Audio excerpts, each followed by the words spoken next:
1년의 첫 번째 주일, 우리 주일 2부 예배 오신 여러분 모두를 주님의 이름으로 환영합니다. 올 한 해 우리 세종중문교회 올 한 해 우리 모두의 표현은요, 라틴어로 솔라 스피리투스, 번역하면요 오직 성령으로입니다. 오직 성령으로. 여러분, 올 한 해 우리가 오직 성령님을 더욱더 의지하는 그런 복된 한 해가 되었으면 좋겠어요. 이제 앞으로 여러분들이 오랫동안 보실 올 한 해 우리 포스터인데요, 잘 보면요 이렇게 기록되어 있어요. 2021년 표어 새로운 정체성, 2022년 표어 친밀함, 2023년 리빌드, 그리고 2024년 오직 성령으로인데, 여러분, 우리의 바람은 우리의 신앙생활의 모습이 늘 그러했으면 좋겠어요.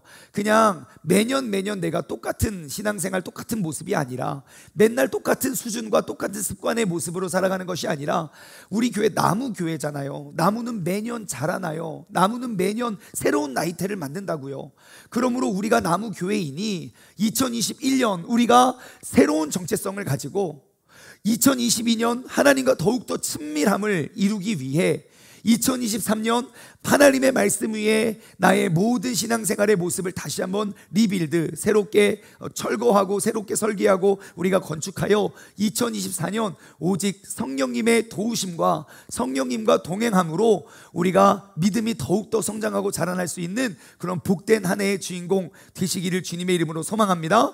그래서 우리 2024년 한 해의 표현은 오직 성령으로, 우리가 성령님을 우리가 오직 의지하고 성령님과 동행하기 위해서 우리는 두 가지의 대안을 올 한 해 동안 우리가 이 두 가지의 습관화가 되었으면 좋겠어요. 첫 번째는 뭐냐면 바로 큐티의 생활화입니다. 큐티의 생활화. 제가 대략 한 5년 전부터 맨날 큐티하자고 막 외쳤는데 매일 큐티하시는, 지금도 외치고 있어요.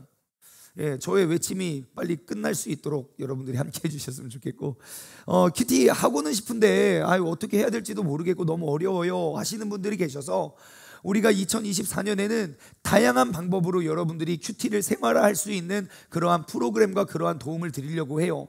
그 중에 가장 확실한 방법은 우리가 매일 아침 6시 우리가 아침 여는 예배를 드릴 때에 우리가 지금 큐티 투게더를 진행하고 있어요. 그래서 큐티를 어떻게 하는지 모르고 어려우신 분들, 여러분 그냥 함께 참석해 보세요. 그러면 어떻게 우리가 묵상하고 어떻게 써나가는지를 우리가 함께 나누고 있으니까요. 내일도 오전 6시부터 이제 여는 예배가 30분밖에 진행이 되지 않아요.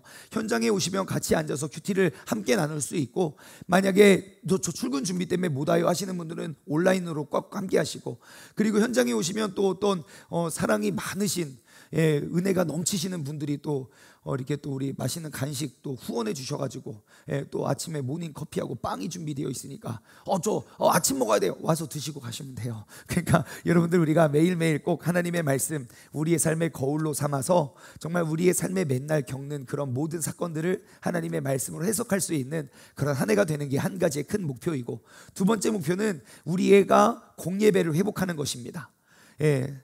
성령님이 함께 하셨던 그런 곳에는 항상 공동체와 많은 무리들이 있었습니다. 모여서 함께 한마음 되어서 함께 기도했던 그곳에 성령님이 강하게 역사하셨고, 그 성령의 바람은 그 공동체를 통하여 세상 가운데 불어가게 되었던 것이지요.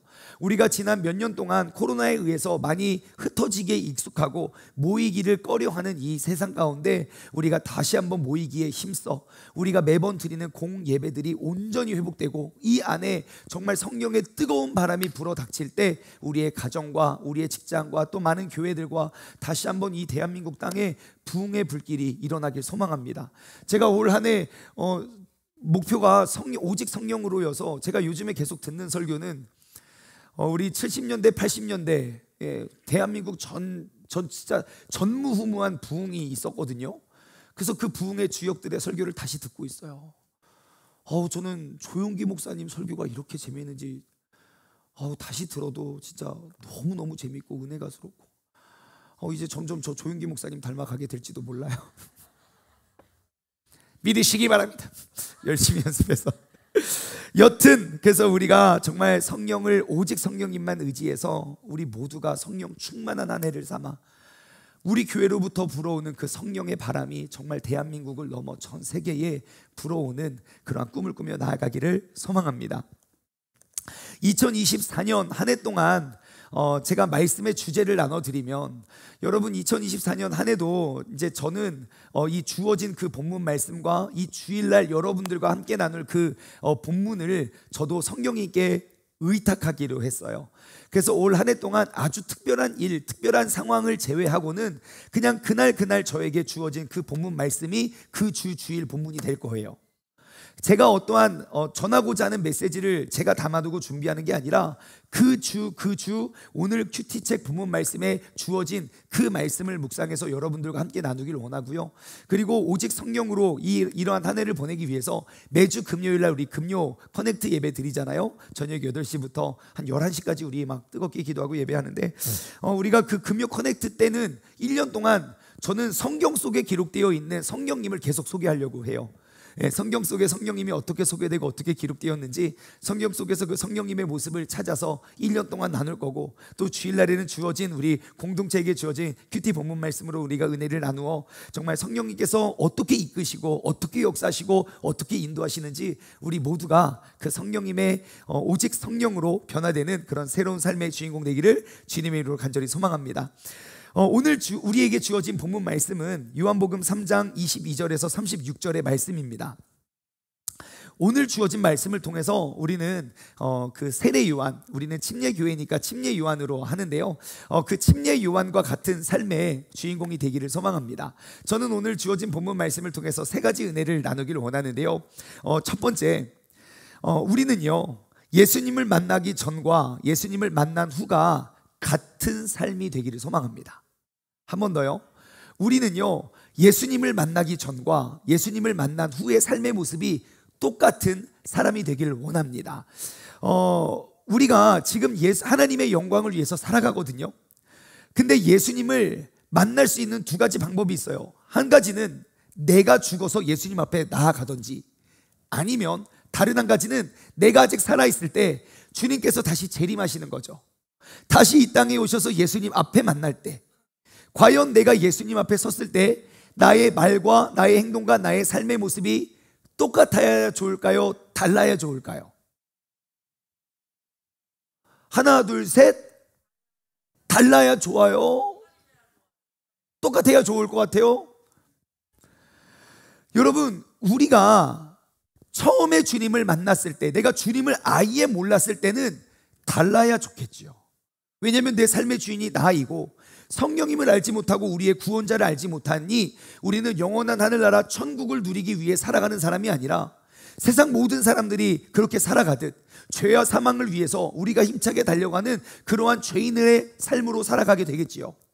하지만 나의 믿음과 나의 신앙생활이 시작되는 그 순간 나의 삶의 주인은 예수님으로 바뀌게 되는 거예요. 예수 그리스도를 믿는 믿음으로 말미암아 우리는 영원한 하늘나라 천국을 위해 살아가는 사람들 맞지요? 그렇다면 나의 지금의 삶의 모습이 예수님께서 나의 삶에 찾아오신 모습과 똑같아야 정상입니다. 제가 그림으로 한번 설명해 볼게요. 대표적으로 이 친구 아직 안 나와도 되는데, 대표적으로 사도 바울이 있습니다. 사도 바울이라는 사람이 정말 주님을 만나기 전과 후의 삶의 모습이 완전히 달라진 그러한 삶의 모습이었죠. 신약 성경에 보면 사도행전의 그 신약 성경의 역사를 남긴 사도행전에 보면 여기에 신약 성경의 주인공 사도 바울이 있습니다. 누구죠? 여러분 영안이 열리셨군요. 사도 바울. 제가 제일 잘 그린 거예요. 사도 바울이 있습니다.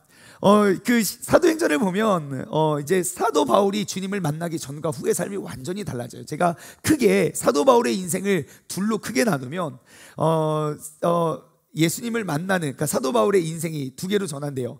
이것을 사도행전 1장에서 8장까지의 사도 바울이라고 이야기를 할게요.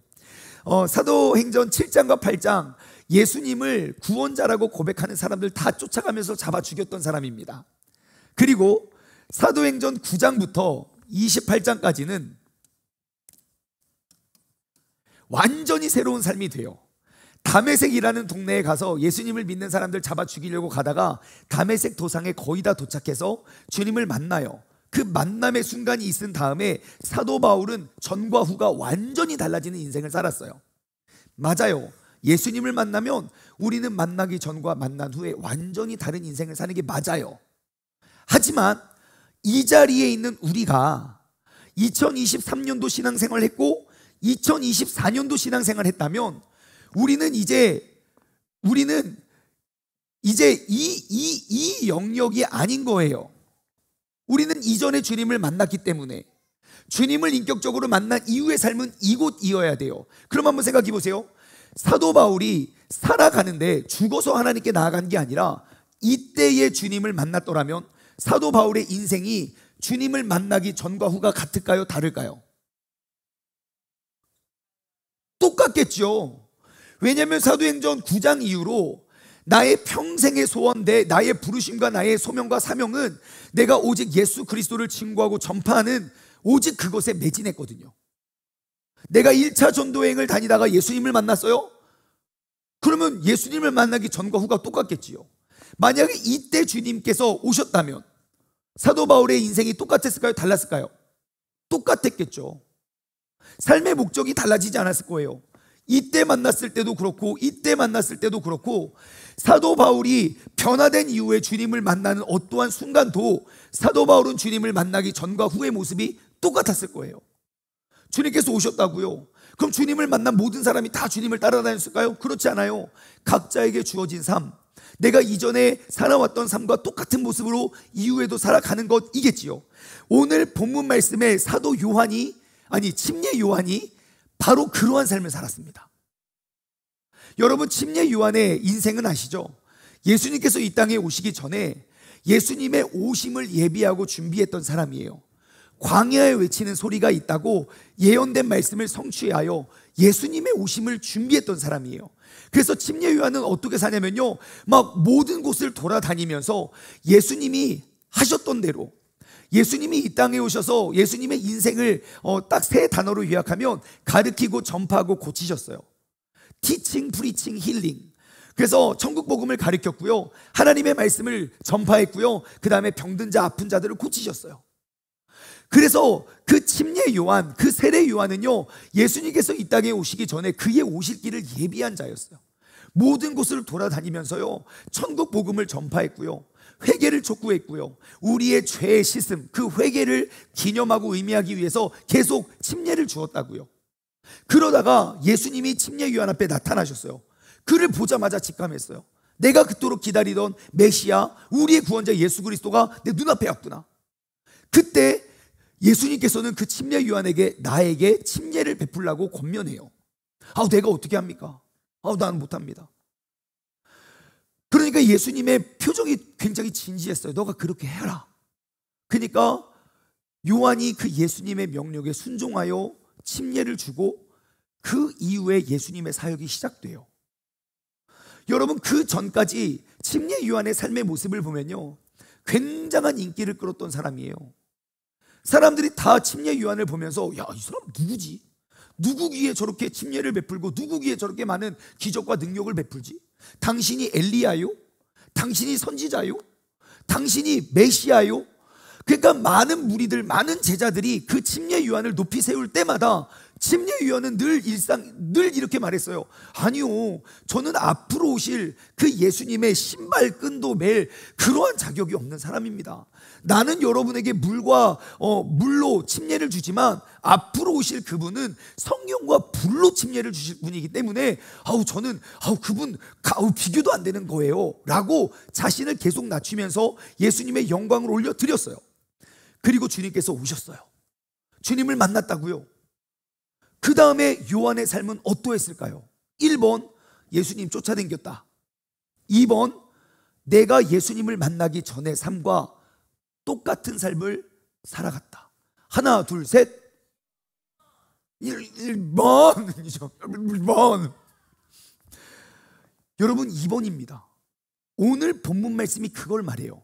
22절과 23절 말씀을 볼까요? 그 후에 예수님께서 제자들과 유대 땅으로 가서, 예수님이 가신 곳은 예수님의 제자들이에요. 예수님의 제자들과 함께 유대 땅으로 가서 거기 함께 유하시면서 침례를 베푸셨어요. 그리고 23절, 요한도, 그 침례 요한도 살렘에 가까운 에논이라는 곳에 가서 침례를 베풀었어요. 근데 그 에논이라는 곳의 특징은 물이 많았어요. 그러므로 사람들이 와서 침례를 받았어요. 자, 우리가 이것을 통해서 알 수 있는 사실은 무엇이냐면, 침례 요한은요, 예수님께서 하시는 일, 나도 하는 사람이 되었어요. 내가 예수님을 만나기 전에 예수님의 오실 길을 예비했고, 예수님을 만난 다음에 나의 인생이 새롭게 바뀌고 새롭게 출발한 게 아니라, 내가 그 주님께서 오실 일을 예비한 그 길, 그 모습, 그 말과 행동 그대로 이어갔다는 것입니다. 여러분, 침례 요한은 예수님을 만나기 전과 후가 같은 삶을 살았어요. 여러분, 우리도 그러한 삶을 살아야 합니다. 예수님을 만나기 전과 후가 같은 삶. 우리가 주님을 만날 수 있는 경우는 두 가지라니까요. 내가 죽어서 주님 앞에 엎드리는 경우, 혹은 내가 아직 살아있는데 주님께서 이 땅에 오셔서 재림이 임하는 경우. 그러면 예수님을 만난 이후의 삶이 바뀌기에는 우리는 너무 지난 날을 후회하게 될 수도 있어요. 내가 살아있는데 예수님 오셨어요. 그때부터 새로운 인생이 시작되면 우리는 변화의 기회가 있을 수 있지만, 내가 죽어 하나님 앞에 선다면 내가 주님을 그때 만나 변화될 기회를 놓친다는 거예요. 그러므로 성령님은 우리의 삶에 뭘 하시는 분인지 아십니까? 예수님을 만나기 이전과 이후에 똑같은 삶을 살아가도록 우리를 인도하여 주시는 분이 성령님이에요. 여러분, 내가 처음에 인격적으로 주님을 만났다면 또다시 나는 죄 속으로 돌아가서 주님을 또 만나야만 새로운 삶이 시작되는 게 아니라, 내가 인격적으로 주님을 만난 이 시점, 이 자리에서부터 우리는 매일 주님을 만나기 이전과 이후에 똑같은 삶을 살아가야 할 줄 믿습니다. 여러분, 침례 요한이 그러했던 것처럼 그럼 어떻게 우리는 그러한 삶을 살아야 됩니까? 간단해요. 예수님께서 행하시는 대로 우리가 행하면 돼요. 예수님이 이 땅에 오셔서 어떠한 삶을 사실까? 그거를 생각해서 내가 그러한 삶을 살면 돼요. 예수님은 가르치고 전파하고 고치셨어요. 우리가 그러한 삶을 살면 돼요. 주님께서 이 땅에 오셔서 행하실 일들을 내가 미리 하는 것이 내가 영원한 하늘나라를 예비하고 준비하는 삶의 모습이 되는 줄 믿습니다. 여러분, 우리의 인생은 어디에 있습니까? 아직 내가 주님을 인격적으로 만나지 못했다면 오늘이 그날이 되길 원합니다. 예수님을 만나서 변화되는 시기 많은 것이 걸리지 않아요. 성령님의 임재하는 순간 완전히 바뀌어 새 사람이 돼요. 우리가 주님을 한번 만난 경험이 있다면 나의 일상생활의 모습이 주님께서 오신 이후의 일상과 같아지기를 주님의 이름으로 소망합니다. 두 번째, 본문 말씀을 통해서 우리가 얻을 수 있는 놀라운 교훈은요, 나를 기쁘게 하는 기쁨의 기준을 예수님께 두는 사람입니다. 자, 여러분, 기쁨의 기준을 예수님께 두는 사람. 지금 본문 말씀의 배경이 어떠하냐면요, 자, 아까 22절과 23절 다시 볼까요? 예수님께서 제자들과 유대 땅으로 갔어요. 지금 예수님이 제자들과 함께 있죠. 그 다음에 23절, 요한도 살렘에 가까운 에논에 침례를 베풀었어요. 그리고 25절 보니까 이에 요한의 제자 중에서, 그래요, 요한도 제자가 있어요. 자, 그러면 지금 요한복음 3장 시점에 예수님의 제자가 많을까요? 요한의 제자가 많을까요? 요한의 제자가 훨씬 많죠. 예수님 제자 몇 명인 줄 아십니까? 지금 4명밖에 없어요. 요한복음만 따지고 보면 요한의 말을 듣고, 야, 예비하시니까 두 사람이 따라가요. 그 두 사람이 또 두 사람에게 가서 전도해요. 니고데모하고 베드로하고 와가지고, 야, 네가 개바다 막 이렇게. 제자 몇 명 없다고요.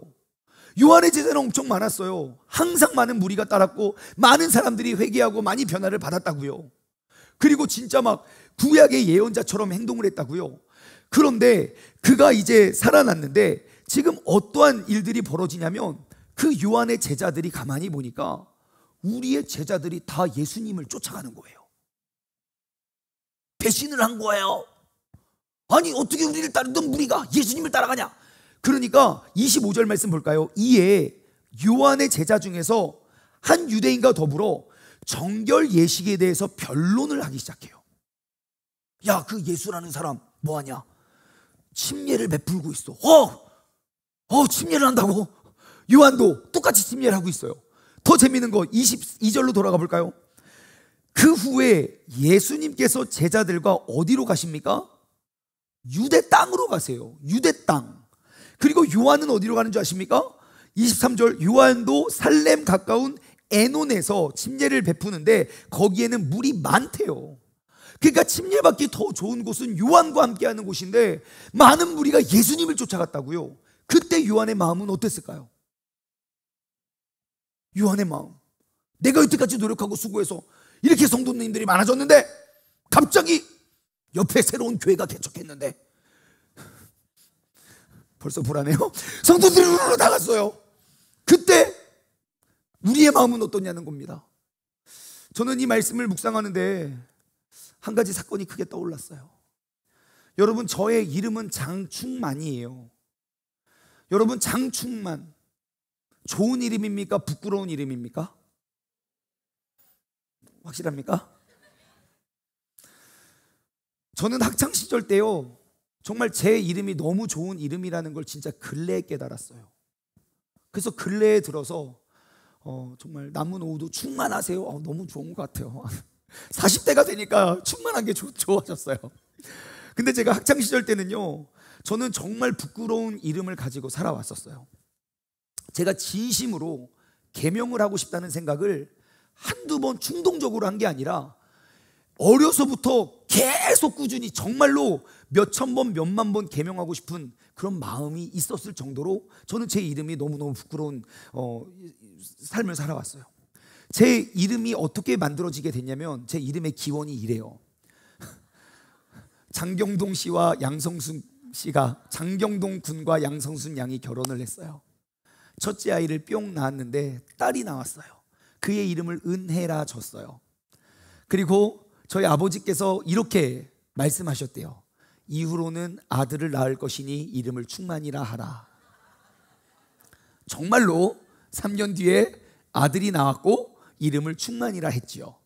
그래서 항상 저희 집은 항상 은혜 충만, 은혜 충만, 은혜 충만, 은혜 충만이, 은혜가 충만하라고. 그래서 저의 이름을 한자어로 쓰면 가득 찰 충에 가득 찰 만이에요. 사전에도 나오는 이름이라고요. 충만, 가득 차다. 맨날 가득 차 있어요. 그래서 충만이라는 이름을 가지고 초등학교를 입학을 했는데 우리 친구들은 저의 한문을 이렇게 풀더라고요. 벌레충에 가득 찰 만. 장에 벌레가 충만하다. 그래가지고 그와 관련된 모든 별명을 불렀어요. 뭐 기생충, 벌레충, 해충, 요충, 12지 장충 막 그러면서 무슨 뭐 벌레 들어가면 다 장충만이래요. 그렇게 제가 초등학교 시절을 지내다가 그렇게 수많은 벌레와 기생충들을 모조리 그 모든 별명들이 한순간 없어지는 사건이 있었어요. 그게 바로 제가 초등학교 이제 4학년 지나 5학년 딱 넘어가는 그 시점에 어떠한 사건이 있었어요. 새로운 별명 하나가 딱 생겼는데 그 별명 하나 때문에 이전에 있던 모든 별명들이 다 없어졌어요. 그것은 바로 장충동 왕족발 보쌈이 전국을 강타하는 프랜차이즈가 된 거예요. 그 90년대 초반에 그때 들었던, 그 초등학교 때 들었던 그 CF가 얼마나 많습니까? 근데 저는 아직도 그걸 잊을 수가 없어요. 어떤 포동포동한 핑크색 돼지가 나와가지고 기타를 매면서 나는 알고 있어요 221국에 3300 빰빰 4400 빰빰 그리고 5500 두구두구두구두구두구두구 장충동 왕족발보쌈. 저는 진짜 죽기 직전까지 그 노래를 잊을 수 없을 것 같아요. 제가 장충동 왕족발이 이제 그 이후로는 장충만 왕족발이 된 것이죠. 그래서 제가 대전 용전동에 살았어요. 용전 초등학교를 다녔죠. 그때 용전 국민학교였죠. 그러다가 이제 제가 오정동으로 이사를 가면서 제가 둔산동으로 전학을 갔어요. 둔산동은 그때 93 엑스포가 막 열리고 준비될 때여가지고 신도시였다고요. 예? 그 당시 세련되고 강남으로 갔다고요. 딱 가니까 벌써 때깔이 다르더라고요. 얘네들은 그 옆에 한신백화점인가 뭐 일이 있었어요. 한신과 그 사람들 뭐 백화점에서 옷을 사 입는지 모르겠지만 저 다 옷 입었지만 그러는데 벌써 때깔이 다른데 누가 전화기 왔는데 친구들 안녕, 전화가 왔어요. 장충만 안녕 친구들, 이름이 장충만이야. 그때부터 웃기 시작했어요. 왜냐면 그 문정 초등학교 앞에 장충동 왕족발 보쌈집이 생겼거든요. 학교를 갈 때마다 뒤에서 들려와요. 나는 알고 있어요. 나도 알아. 221국에 3300 나도 알아. 맨날 놀림을 받으면서 제가 얼마나 계명을 꿈꿨는지 몰라요. 그러던 어느 날 제가 다 자라나서 동대문을 갔어요. 서울에 동대문을 이렇게 가는데 동대문에 이제 거의 다 도착했는데 오! 장충동이 거기 있더라고요. 동대문에 이렇게 쭉 가는데 오! 갑자기 보쌈집이 엄청 많아가지고 보니까 여기가 장충동인 거예요. 보니까 장충동 왕족발보쌈, 그 옆집 원조 장충동 왕족발보쌈, 그 옆집 38년 전통 원조 장충동 왕족발보쌈. 무슨 다원조요, 다원조. 그래서 야, 이거 뭐지? 이런 생각이 들었어요. 자, 우리가 한번 이렇게 생각을 해봅시다. 만약에 장충동 왕족발 보쌈이라는 집이 먼저 생겼겠지요. 먼저 그죠? 장충동에 왕족발 보쌈이 생겼을 거예요. 많은 손님이 끌었어요. 근데 갑자기 그 옆에 원조 장충동 왕족발 보쌈에 간판을 걸고 장사를 하는 거예요. 그러면 어디가 장사가 잘 돼야 됩니까? 당연히 우리가 잘 돼야죠. 왜냐하면 우리는 오랫동안 그 단골을 유치했잖아요. 근데 사람들이 그 원조라는 글씨를 보고 우르르 글로 가는 거예요. 그때 우리의 기분이 어떻겠냐는 거예요. 1번, 주님 원조가 생겼으니 모든 손님을 내어드리겠습니다. 기뻐하고 감사한다. 2번, 어떻게 해서든지 하나님 빨리 저거 내가 속상해하고 마음 아파한다. 2번, 하나 둘 셋. 2번이겠죠. 아마 모르긴 몰라도 사람마다 다르겠지만 신고하겠죠. 여기 이상한 가게 생겨가지고 우리 거 모방했다. 표절 시비 붙이고 그것도 안 되면 지나갈 때마다 뭘 하겠습니까? 저주하겠죠. 망해라. 그것도 안 되면 막 안수하겠죠. 벌레가 나올지어다. 벌레는 옆집에만 나올지어다. 원조 벌레 다 나올지어다. 막 그러고 하고 막 괜히 막 쥐 풀고 막 바퀴벌레 막 그런 게 우리의 마음 아닙니까? 인간의 본성이에요. 근데 이것과 똑같은 사건이 오늘 본문의 내용이에요. 침례 요한이 예수님 오시기 전에 그 능력으로 했더니 많은 사람이 따라요. 여러분, 많은 무리가 따르면요 사람들은 착각하게 되어 있어요. 내 능력이 큰가? 교회도 그렇대요. 어떠한 교회든지 출석성도 500명이 넘어서면요 착각이 온대요. 왜냐면 내 말 한마디에 500명이 우르르 움직이니까요. 침례 요한은 어떻겠습니까? 사람들이 많은 무리가 따를 뿐만 아니라 사람들이 쫓아다니면서 당신이 메시아요, 당신이 선지자요, 막 그렇게 그를 지켜 세워주었어요. 그런데 그 모든 고객들을 한 방에 다 잃어버렸어요. 근데 침례 요한이 이렇게 말해요. 나는 그분의 오실 길을 예비하는 자야. 이거 너무너무 당연한 일이고 그는 흥하여야 되겠고 나는 쇠하여야 되는 거야. 그러니까 그 제자들이 열받아가지고 서로 싸우는 거예요. 여러분, 그러면 침례 요한은 어떻게 내 눈앞에 보이는 모든 고객들이 뺏김에도 불구하고 그는 기쁘고 감사하고 편안한 삶을 살아갔느냐는 거예요. 저는 이것을 묵상하는데 머릿속에 떠오르는 한 사람이 있었어요. 그게 바로 사도 바울이에요. 여러분, 사도 바울은요 예수님을 만난 이후에 그는 오직 사도 바울은 오직 그 주님의 부르심과 그 복음 전파의 소명을 감당하면서 살아갔거든요. 그러니까 사도 바울의 소명과 부르심은 전 세계 선교의 시작점이 돼요. 누구도 나아가지 못하고 누구도 하지 못하는 그 부르심을 입어서 내가 그 땅 가운데 나아가서 복음을 증거하고 이방 모든 백성들에게 복음을 전하는 사람이었어요. 그게 그의 부르심이고 소명이었어요. 그러면 사도 바울이 가장 기쁘고 행복을 느낄 때는 언제겠습니까? 내가 새로운 곳에 가서 복음을 전할 때 그들이 변화되어 열매를 맺는 것이 가장 큰 기쁨이겠죠. 그러면 반대로 사도 바울이 가장 괴롭고 슬플 때는 언제겠습니까? 내가 갇혀서 어디도 나가지 못할 때 아닙니까? 갑자기 우리 엄마가 핸드폰을 뺐더니 외출 금지! 그러면 이제 그때부터 피가 거꾸로 쏟는 거 아니겠습니까? 나의 부르심은 이방 민족에게 가서 복음을 전해야 되는데 못하는 거예요.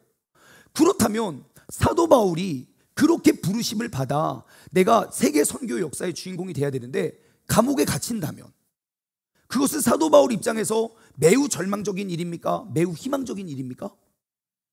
당연히 절망적인 일이죠. 하나님, 나 이거 부르심 때문에 내가 부르심을 받아서 내가 이렇게 열심히 사는데 내가 잘못하고 실수해서 내가 감옥에 갇힌 것도 아니고 오직 주님의 영광과 뜻을 쫓으며 내가 전파하며 사는데 나를 감옥에 가다 두시면 어떡합니까? 하나님, 하나님 이거 잘못된 거 아닙니까? 하나님, 나는 기질상 나는 산을 넘어야 되고 물을 건너서 복음을 증거하고 전파해야 되는 사람인데 왜 나 그거 못하게 하십니까? 라고 나와야 정상이거든요. 근데 사도 바울의 말이 기가 막혀요. 사도 바울이 감옥에서 쓴 옥중서신이라는 글이 있는데 그 중에 빌립보서를 보잖아요. 이렇게 기록되어 있어요. 빌립보서 1장 12절부터 18절 말씀을 보면 감옥에 갇혀서 편지를 쓰는 사도 바울의 말이 이래요. 형제들아, 내가 당한 일이, 지금 내가 당한 일은 억울하게 감옥에 갇힌 거예요. 내가 당한 일이 도리어 복음 전파의 진전이 된 줄을 너희가 알기를 원한다 그래요. 나는 지금 갇혀 있는데 나의 갇힘이 복음 전파의 진전, 앞으로 나아가게 된 거를 너희는 꼭 기억해라. 니들이 몰라서 하는 말인데 사도 바울 어떻게 갇혀가지고 막 요한의 제자와 똑같아요. 그러니까 야, 너희 꼭 기억하기를 원해. 13절, 이러므로 나의 매임이 그리스도 안에서 모든 시위대 안과 그 밖의 모든 사람에게 나타났는데, 그러니까 내가 감옥에 갇힘으로 인해서 그리스도 안에 있는 모든 시위대와 그 밖에 있는 사람들이 다 이제 알게 된 사실인데, 형제 중에 다수가, 많은 사람들이 나의 매임으로 말미암아 주 안에서 신뢰함으로 겁없이 하나님의 말씀을 더욱 담대히 전하게 되었다. 내가 있었을 때는 그냥 소극적이었던 사람들이 내가 매임에 의해서 그들이 용기를 얻고 힘을 얻어서 더욱더 담대히 복음을 전했대요. 그러면서 15절 16절, 어떤 이들은 투기와 분쟁으로, 어떤 이들은 착한 뜻으로 그리스도를 전파했어요. 여러분, 우리는 다 착한 뜻으로 그리스도를 전파하죠. 근데 어떠한 사람들은 투기와 분쟁으로라도 그리스도를 전파해요. 제가 전에도 말씀드린 적이 있는데, 제가 예전에 어느 교회가 정말 노방전도를 너무 잘한대요. 우리 또 탐방을 갔잖아요. 거기는 월화수목금토일 매일 모임 마치고 나가서 노방전도를 하더라고요. 그래서 어떤 권사님이 전도 교육을 훈련을 잘 받고 우리가 나가서 복음 전했어 왁 하고 나갔어요. 그래서 나가가지고 이제 그 목사님이 다 하고 또 둘러보려고 갔더니 그 교회 앞에 있는 시장통에서 싸움이 난 거예요. 막 아줌마들이 막 소리를 지르면서 싸우는 거예요. 그래서 보니까 그 권사님이 거기 계시는 거예요. 권사님 여기서 이렇게 싸우고 계세요. 그러니까 아니, 천국을 보내준다고 안 간다고 지랄이야 지랄은. 그러면서 좋은 거 준다고 해도 지가 안 간다고 그래가지고 그러고 싸우고 있다는 거예요.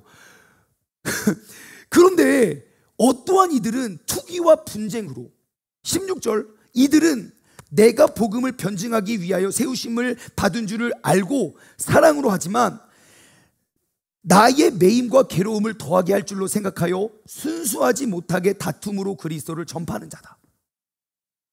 다툼과 투기로 그리스도를 전파하는데 결론은 뭡니까? 그러면 무엇이냐?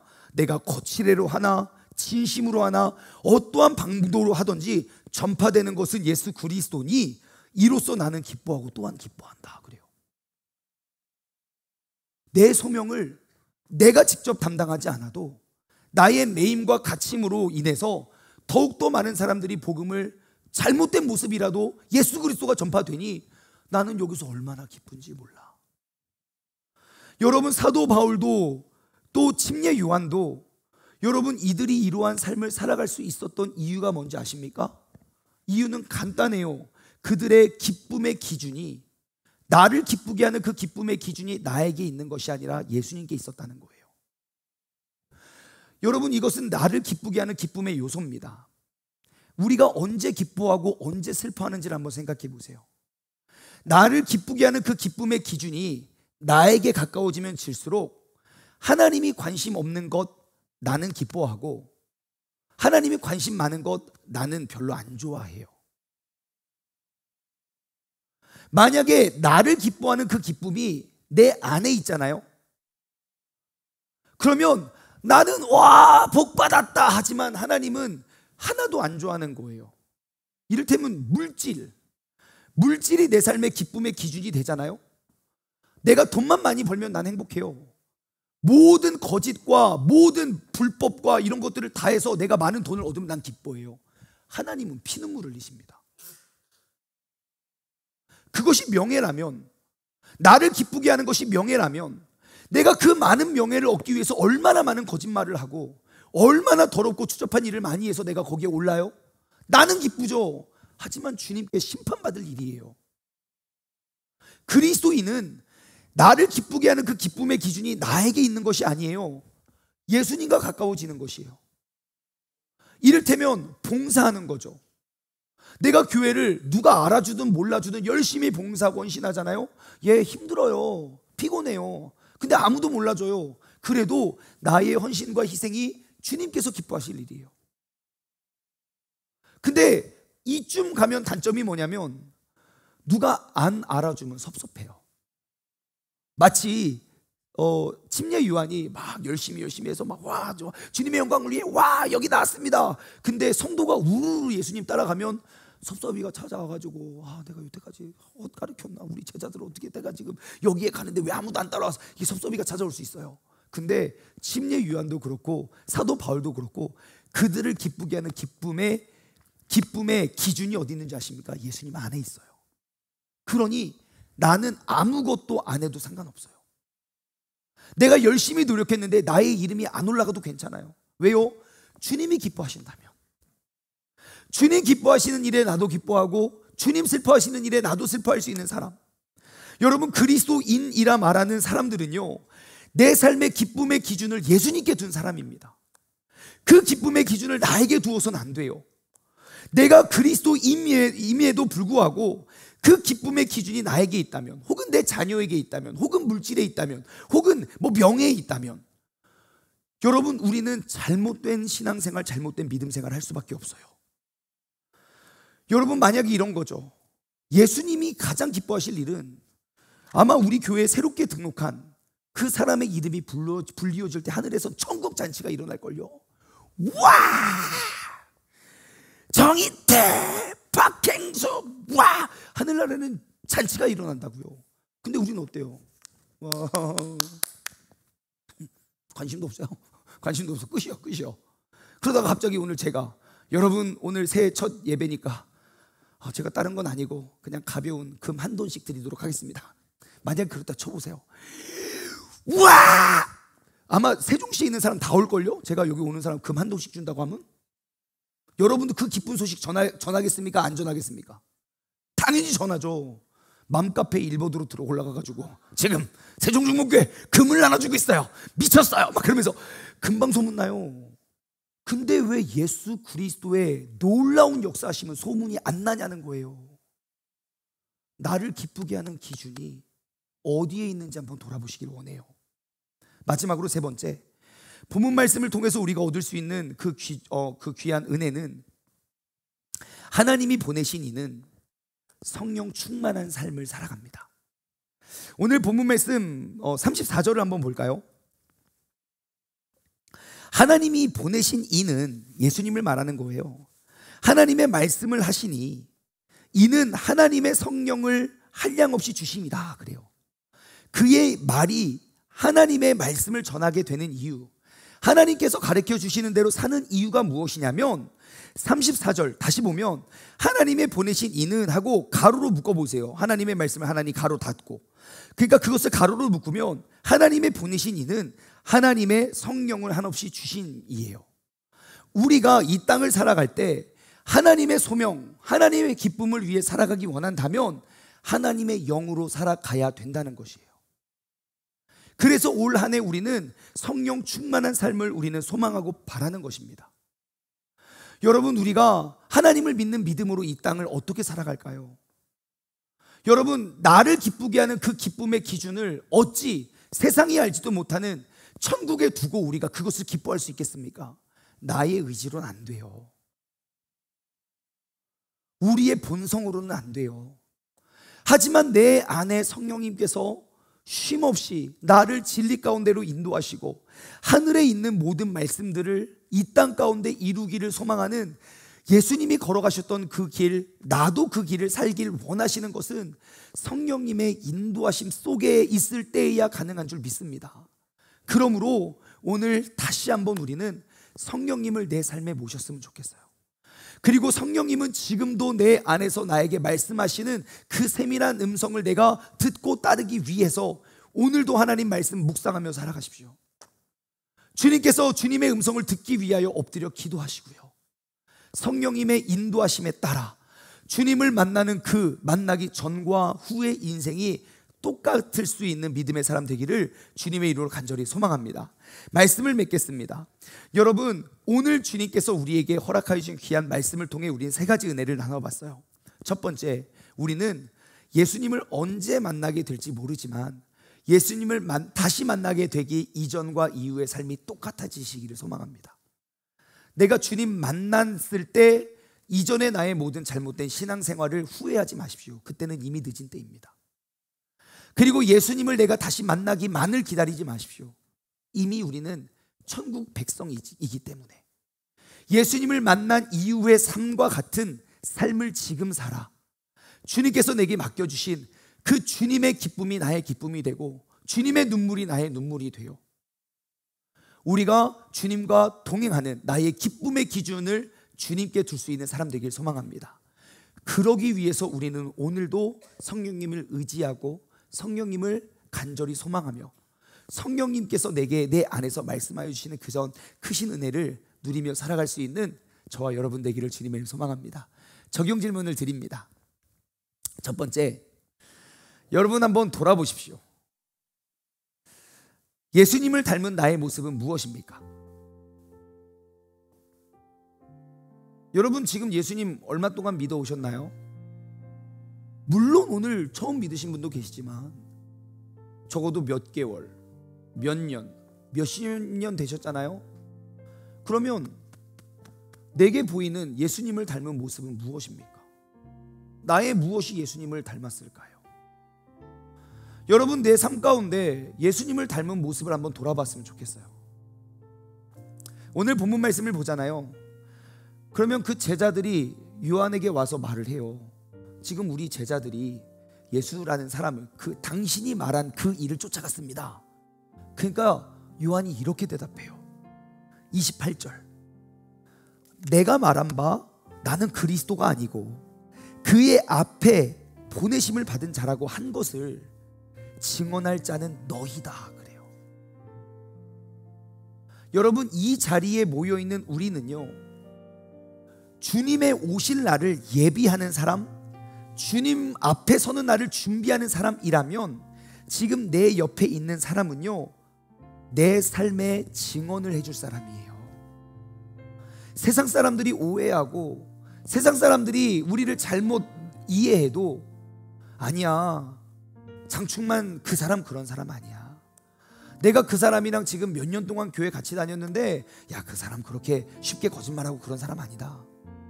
내가 그거 봤는데 야, 한 번 넘어질지 몰라도 야, 내가 몇 년 동안 봤는데 그 사람 그렇게 쉽게 넘어지는 사람 분명 이유가 있을 거야. 여러분 우리가 나의 그리스도인 됨을 증언하는 자가 된다면 여러분 예수 그리스도의 복음이 이 땅 가운데 건강히 선포될 거예요. 성령님께서 원하시는 게 그거 아닙니까?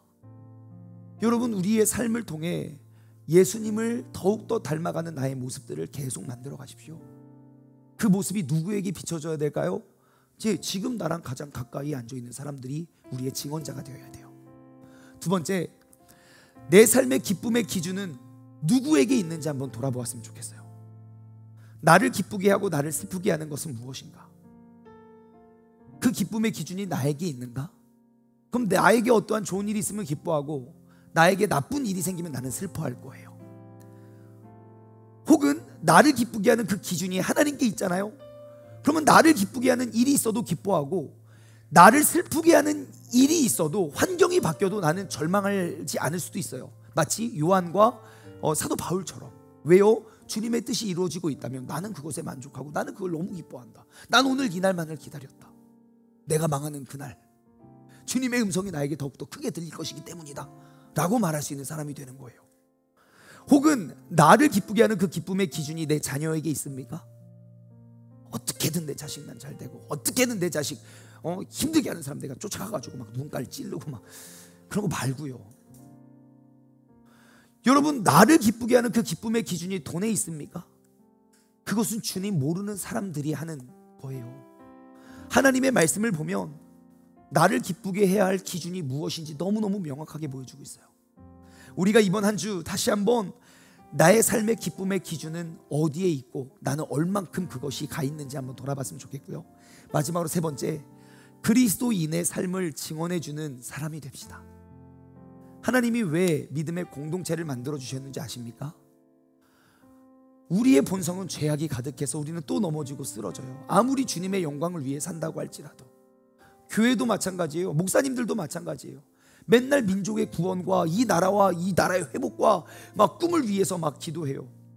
물이 바다 덮음같이 하나님의 영광이 온 땅 가운데 있길 소망한다고 찬양하고 기도해요. 그래서 하나님이 응답해 주셔서 막 한국 교회를 일으켜 세우시는데 옆 교회만 부흥돼 보십시오. 그러면 찬양 그렇게 안 나와요. 교회들마다 연합이 안 돼요. 그러니까 우리가 기도하는 건 어쩌면 무조건 나를 통한 일들, 축복 하나님 나한테만 주셔야 돼요. 옆 사람에게 주시면 하나님이 일하시는 거 아니에요. 여러분, 이제 우리의 삶을 돌아보아 우리가 서로 누가 옆에서 지켜보든 예수 그리스도인의 참다운 삶을 증언해 줄 수 있는 증언자가 우리 믿음의 공동체가 되기를 소망합니다. 우리가 오늘 말씀을 맺으며 이 찬양 고백했으면 좋겠어요. 예수님을 따라가면서 내가 복음에 순종하며 우리의 행할 길을 이제 환해질 겁니다. 나는 주님을 더욱더 의지하고 순종하며 나아갈 수 있는 그러한 복된 한 해 되게 해달라고 우리 힘차게 찬양하며 나아가겠습니다.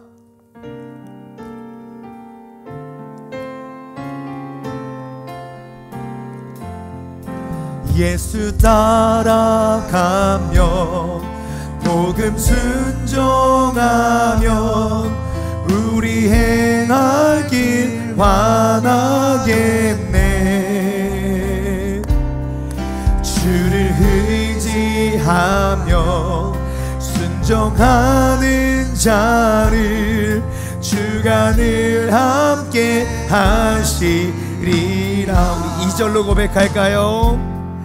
해를 당하거나 우리가 고생할 때 주가 곧 없이 하시겠네. 주를 의지하며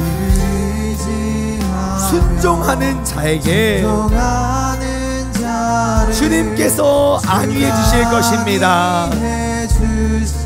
그래서 나는 주님을 더욱더 의지하고 순종하길 원합니다. 의지하고 순종하는 길은 예수 안에 즐겁고 복된 길이. 3절로 고백할까요? 남의 짐을 슬픔 위로하면 주님께서 기억하시고 상을 주십니다.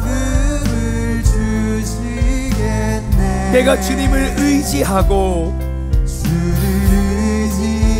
순종하는 자를 항상 축복해 주십니다.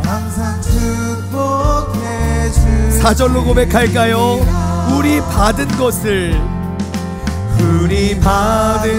다 주님께 내어드리면 우리는 그때 주님의 기쁨을 만끽할 수 있게 됩니다.